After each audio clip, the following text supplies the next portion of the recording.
დღეს ეს კედელი უნდა გავლესოთ პერლიტით. პერლიტით ლესვა მოგეხსენებათ, ეს არის ახალი ტექნოლოგია ჩვენთან, ამიტომ მე ვთხოვ ბატონ იგორს, რომ აგვიხსნას როგორ ხდება პერლიტით გალესვა და რა არის ამისთვის საჭირო. დღევანდელი პერლიტის ბათქაში მზადება ამერიკული რეცეპტით. ჩვენ ვიყენებთ ერთ მოცულობა ცემენტზე, მოდის 5-დან 6 მოცულობამდე აფუებული პერლიტის და ვამატებთ პლასტიფიკატორს, ამ შემთხვევაში ბასფირისფინის პლასტიფიკატორს, რომ მივიღოთ უკეთესი აგდეზია, ანუ წებოვნება კედელთან მიმართებაში. ჩვეულებრივ ირევა ეს მოცულობები ერთმანეთში და ხსნარი არის მზად 5 წუთში შიდა პერიმეტრის კედლის გასავლესად. რამოდენიმე წუთში იქნება უკვე პერლიტის ბათქაში მზად.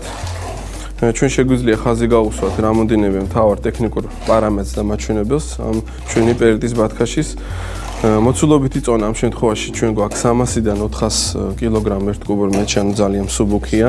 აქედან გამომდინარე უკვე მოგამტარენების კოეფიციენტი გვაქვს 0.10 ან 0.15 ლამბდა. ესეც ერთ-ერთი საუკეთესო მაჩვენებელია. აკუსტიკური კოეფიციენტი გვაქვს თითქმის 55 დეციბელი, რაც ასევე ძალიან კარგი მაჩვენებელია. უნიკალური რამ ამინდა თქვა, ეკოლოგიურად სუფთა ენერგოეკონომიკას ვიკეთებს.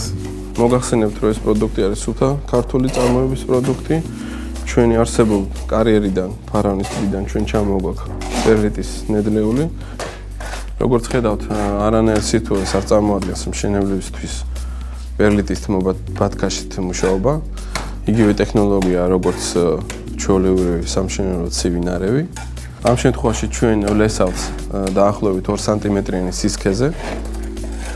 და ეს 2 სანტიმეტრის სისქე საკმარისია, იმიტომ რომ ჩვენ გვაქვს უკვე თბოსაიზოლაციო პერლიტის ბეტონის კედელი. და ამ შემთხვევაში არ გვჭირდება სქელი ბათქაშის გამოყენება.